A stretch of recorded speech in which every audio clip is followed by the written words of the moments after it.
Wassalatu wassalamu ala rasulillah Sayyidina wa maulana Muhammad ibn Abdullah wa ala alihi wa sahbihi wa man tabi'ahu wa mawala.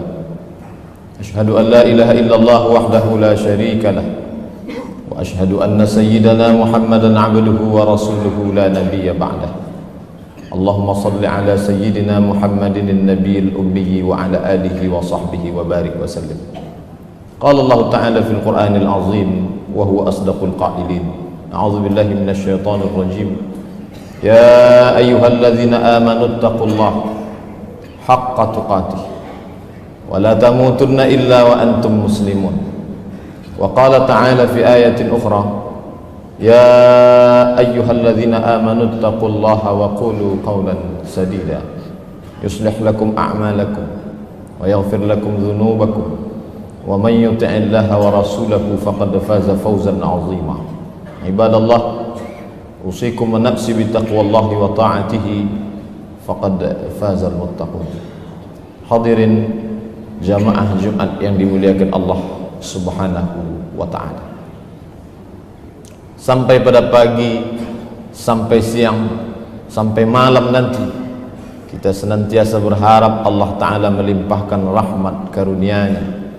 Karena rahmat itulah seekor singa tidak memakan bangkai, tidak memakan anaknya. Seekor burung gagak yang garang tidak memakan telurnya. Seekor gajah tidak akan menginjak anak bayi yang baru lahir. Apa sebab? Karena ada rahmat Allah Subhanahu wa ta'ala. Bahkan suatu ketika Nabi SAW mengatakan, la yudkhilal jannata ahadakum amalu. Kamu tidak akan masuk surga karena amalmu. Wala anta ya Rasulullah, engkau pun tidak masuk surga karena amalmu. Wala ana, aku pun tidak masuk surga karena amalku. Illa ayyataghammadani Allahu bi rahmatih. Allah Ta'ala mencurahkan rahmatnya. Rahmat itulah yang dimintakan oleh khatib pada awal khutbahnya. Assalamualaikum warahmatullah. Rahmat itulah yang senantiasa kita mohonkan kepada yang hidup dan yang mati. Allahumma ghfir lahu warhamhu. Dan pada saat duduk antara dua sujud kita mintakan Rabbighfirli warhamni. Kenapa orang yang berdosa sampai siang ini masih hidup? Karena Allah Ta'ala masih memberikan rahmat hidup. Tapi tidak semua yang hidup datang ke masjid ini. Di rumah sakit yang tidak jauh dari masjid kita ada terbaring saudara-saudara kita yang sedang diuji, diberi rahmat hidup, tapi sehatnya dicabut Allah. Tapi ada pula yang sampai siang ini berkeliaran di tengah jalan raya, diberikan rahmat hidup, diberikan rahmat sehat, tapi ada dicabut Allah satu nikmat besar dari hatinya, rahmat istiqamah iman dan Islam. Oleh sebab itu rukun khutbah khatib mengucapkan alhamdulillah. Kenapa diucapkan alhamdulillah?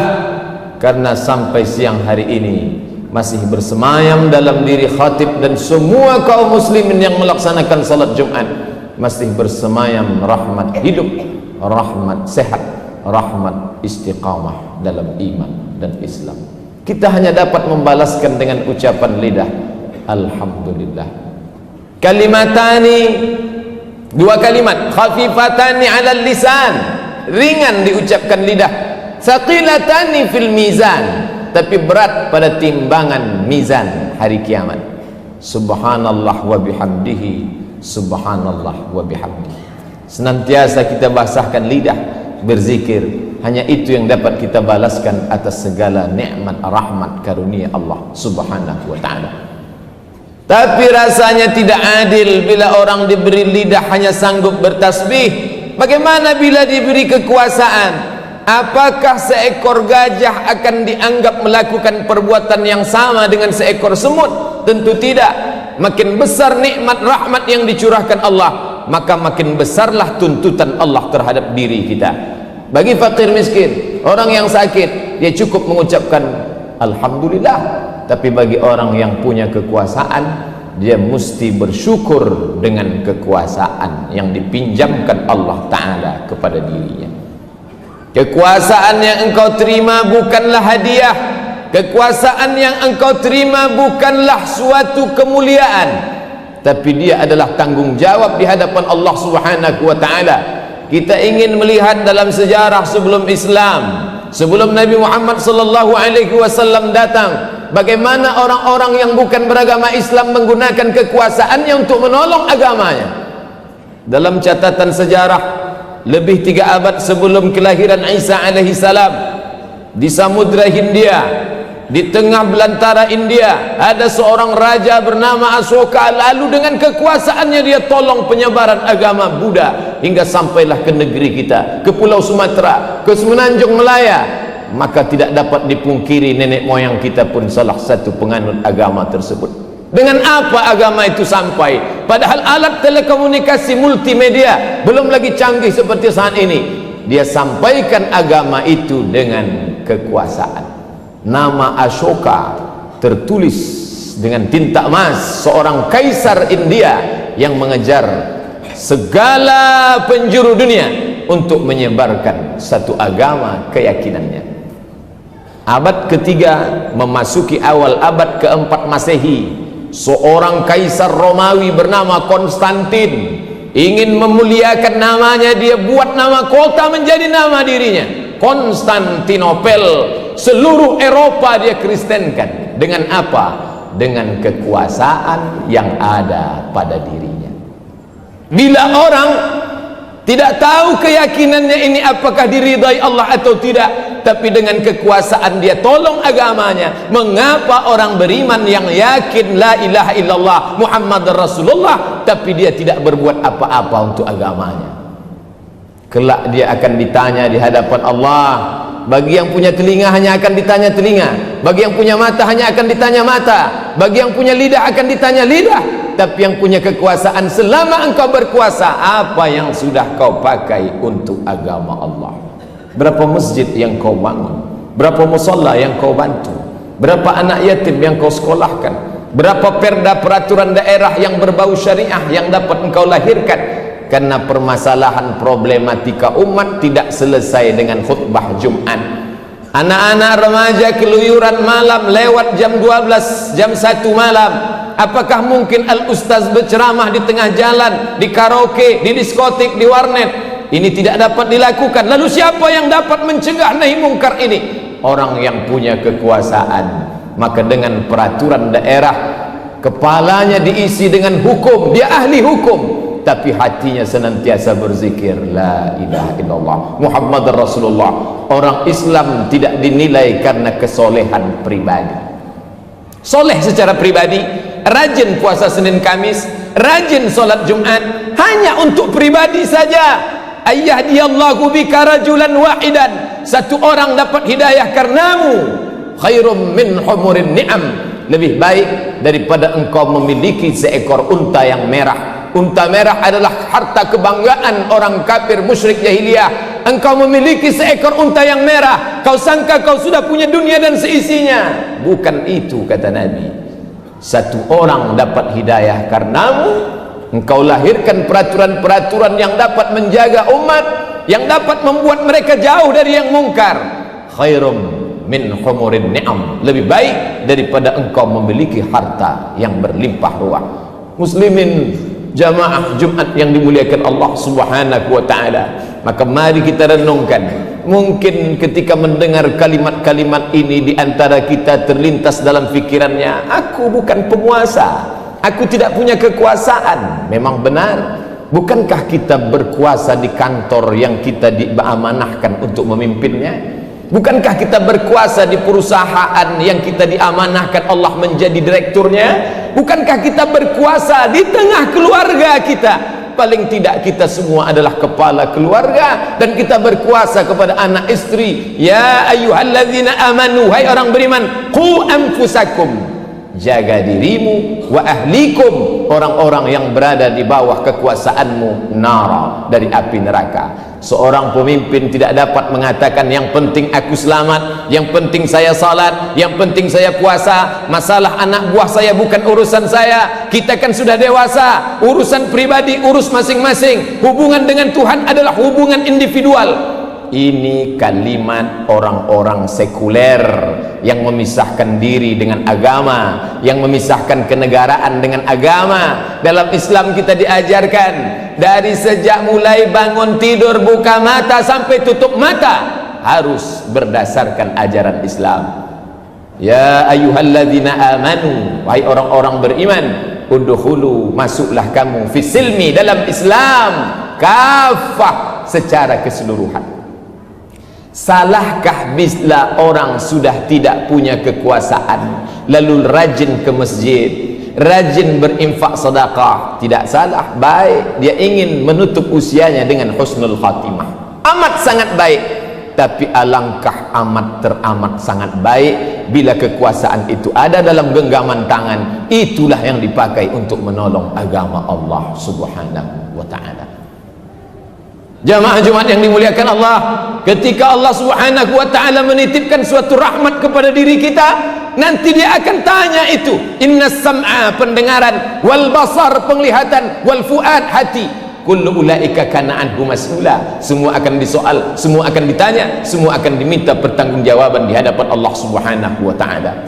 Mungkin kita tidak punya kuasa, tapi ada rahmat harta yang dititipkan Allah, maka harta itu juga bukan hadiah. Harta adalah tanggung jawab dan amanah. Sebesar apa harta itu sudah kita buat untuk menolong agama Allah subhanahu wa ta'ala. Syekh Muhammad Al-Ghazali, guru dari Syekh Yusuf Al-Qaradawi, menyebutkan dalam salah satu kitab tulisannya bahwa orang Perancis berinfak dalam tanda kutip, menghabiskan hartanya 150 ton emas untuk merubah agama kaum muslimin yang ada di Afrika Utara, Tunisia, Aljazair, Maroko. Khatib menyaksikan sendiri katedral besar tegak berdiri, menaranya mencakar langit di tengah kota Rabat, ibu kota Maroko.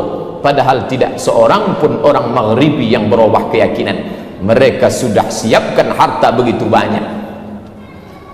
Orang-orang Itali tidak mau menuliskan agama dalam IC, identity card, kartu tanda pengenal. Apa sebab? Apa kronologis orang Itali tidak mau menuliskan agama di kartu tanda penduduknya? Karena bila ditulis agama, maka otomatis gajinya akan dipotong 10% oleh agama. Apa maknanya? Ada kewajiban memberikan 10% dari pendapatan untuk agama. Islam, pernahkah gaji kita dipotong langsung 10%? Kalaupun ada kabupaten, kota, pemda yang memotong 2,5%, itu pun zakat. Tapi 10% terlalu banyak. Yang 2,5% pun banyak yang mengeluarkan sumpah serapah. Saya mau berzakat, itu terserah saya. Saya mau bersedekah, itu hubungan pribadi saya dengan Tuhan. Kenapa mesti diatur-atur? Kenapa mesti diurus-urus? Ternyata orang Eropa yang sekuler, yang katanya kafir, yang katanya sosialis, yang katanya komunis, mereka masih memotong potongan atas dengan potongan yang luar biasa. Jamaah Jumat yang dimuliakan Allah subhanahu wa ta'ala, maka kita perlu berpikir sejenak. Agama Allah ini dulu pernah kuat. Kenapa? Dia ditopang dengan tiang-tiang yang kokoh, tiang kekuasaan, tiang ekonomi, tiang ilmu pengetahuan. Maka kita akan bangkitkan lagi agama ini. Sulitkah bagi Allah Ta'ala menolong agamanya? Allah Maha Besar. Innama amruhu idza arada syai'an ay yaqula lahu kun fayakun wa huwa ala kulli syai'in qadir. Dia Maha Kuasa atas segala sesuatu. Lalu kenapa kita perlu menolong agama ini? Bukankah dia Maha Kuasa? Bukankah dia Al-Aziz, Al-Jabbar, Al-Mutakabbir, Zul Jalali wal Ikram? Kenapa makhluk yang lemah ini disuruh untuk menolong agamanya? Dia katakan dalam kitab sucinya, in tansurullaha, kalau engkau tolong agama Allah, yang surkum, dia akan menolong kamu. Dia bukan tidak sanggup untuk menolong agamanya, dia Maha Kuasa untuk membolak-balikkan dunia ini, tapi dia ingin menguji hamba-hambanya. Hambaku yang kutitipkan kekuasaan, sudikah engkau kuuji dengan kekuasaan? Banyak orang menganggap menjadi miskin itu ujian. menjadi rakyat jelata, tidak punya kuasa. Oh, kasihannya si fakir miskin, dia sedang diuji. Tapi banyak yang tidak sadar bahwa kekuasaan adalah ujian, bahwa harta adalah ujian. Banyak yang lulus dengan kemiskinan, banyak yang lulus dengan kesusahan, tapi ketika diuji dengan harta benda dan kekuasaan, disitulah dia lupa kepada Allah Subhanahu wa ta'ala. Padahal semua ini tak lain tak bukan adalah ujian. Ketika raja diraja, Sulaiman anak Daud alaihissalam, bagaimana kekuasaan Nabi Sulaiman? Dari sungai Nil Afrika Utara sampai sungai Efrat di Irak, Asia Afrika, kekuasaan Sulaiman. Bagaimana kehebatan Sulaiman? Sulaiman sampai-sampai menguasai tidak hanya dunia manusia, sampai kepada dunia jin ifrit pun dikuasai oleh Sulaiman. Ya ayyuhal mala'u, wahai pasukan bala tentaraku, ayyukum ya'tini bi arsyiha, siapa yang sanggup memindahkan singgasana kursi Balqis, Ratu Balqis punya kekuasaan di Yaman, kerajaan Sabah. Siapa yang bisa memindahkan kursi Balqis dari Yaman ke Palestina, 3000 km jauhnya? Siapa yang bisa? Wa qala ifritum minal jin, berkatalah jin ifrit, ana atika bihi, aku sanggup memindahkan kursi Balqis qabla an taquma min maqamik, sebelum engkau tegak dari tempat dudukmu. Belum kau berdiri hai Sulaiman, kursi Balqis sudah sampai. Wa qala allazi indahu ilmun minal kitab, berkata seorang lelaki yang memiliki ilmu dari Alkitab, Al-Quran, kitab suci Allah. Apa dia katakan? Ana atika bihi, aku sanggup memindahkan kursi Balqis qabla an yartadda ilaika tarfuk, sebelum matamu berkedip, kursi singgasana Balqis sudah pindah dari Yaman ke Palestina. Ketika kursi itu sampai, apa yang dikatakan Sulaiman alaihissalam?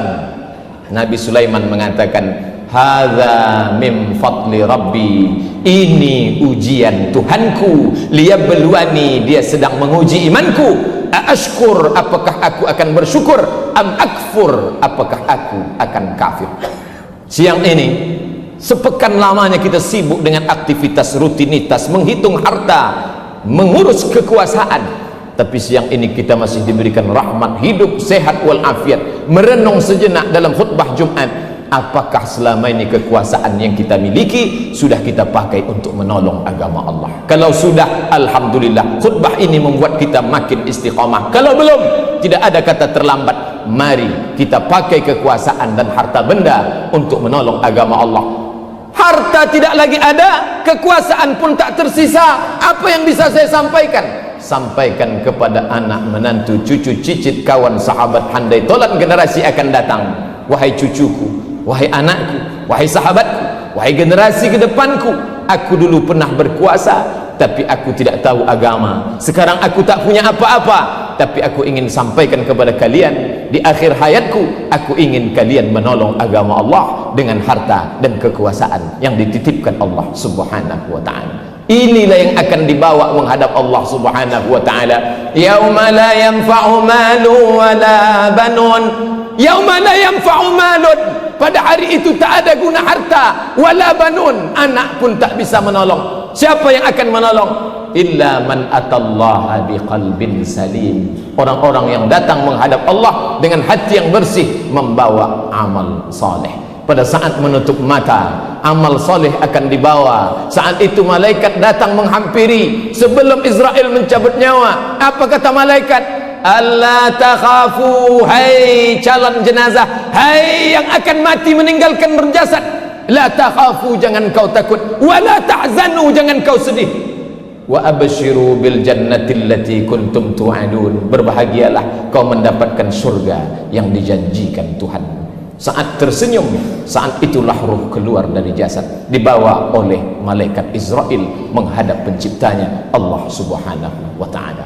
Barakallahu li wa lakum fil Qur'anil azim, wa nafa'ani wa iyyakum bima fihi minal ayati wa dzikril hakim, wa taqabbala minni wa minkum tilawatahu, innahu huwal ghafurur rahim. Allahumma shalli ala sayyidina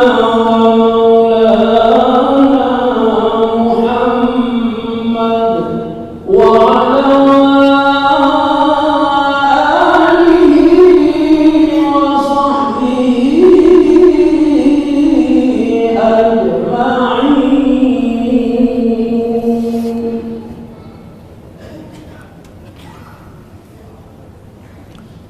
Alhamdulillahi Rabbil Alamin, wa bihi nasta'inu ala umuri dunya wad din, wassalatu wassalamu ala ashrafil khalqi ajma'in, sayyidina wa maulana Muhammadin wa ala alihi wa sahbihi wa man tabi'ahu ila yaumiddin.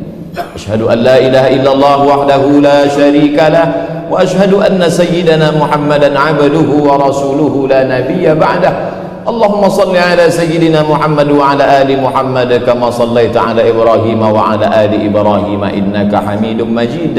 Allahumma barik ala Muhammad wa ala ali Muhammad kama barakta ala Ibrahim wa ala ali Ibrahim innaka Hamidum Majid. Qala Allah Ta'ala fil Qur'anil Azim wa huwa asdaqul qailin. A'udzu billahi minasy syaithanir rajim. Bismillahirrahmanirrahim. Wal 'ashr. Innal insana lafi khusr illa alladhina amanu wa 'amilus shalihat wa tawasaw bil haqq wa tawasaw bis sabr. Wa qala ta'ala fi ayatin ukhra, innallaha wa malaikatahu yusalluna 'alan nabi ya ayyuhalladhina amanu sallu 'alaihi wa sallimu taslima. Allahumma ighfir lil muslimina wal muslimat wal mu'minina wal mu'minat al ahya'i minhum wal amwat bi rahmatika ya arhamar rahimin. Allahumma a'izzal islam wal muslimin wa khzulil kafarata wal musyrikin wa dammir a'da'aka a'da'ad din. Allahumma ansur ikhwanana al mujahidin fi Palestin. Allahumma ansur ikhwanana al mujahidin fi Suriah. Allahumma ansur ikhwanana al mujahidin min masyariqil ardi ila magharibiha. لا تدع لنا في مقامنا هذا وفي ساعتنا هذه ذنبا إلا غفرته ولا هما إلا فرجته ولا دينا إلا قضيته ولا مسافرا إلا وصلته ولا مريضا إلا شفيته ولا ميتا إلا رحمته ولا حاجة من حوائج الدنيا والآخرة لك رضا ولنا فيها صلاح إلا قضيتها ويسرتها يا أكرم الأكرمين. عباد الله، أوصيكم ونفسي بتقوى الله وطاعته فقد فاز المتقون. إن الله يأمر بالعدل والإحسان وإيتاء ذي القربى وينهى عن الفحشاء والمنكر والبغي يعظكم لعلكم تذكرون. فاذكروا الله العظيم يذكركم واسألوه من فضله يعطكم ولذكر الله أكبر والله يعلم ما تصنعون. أقم الصلاة.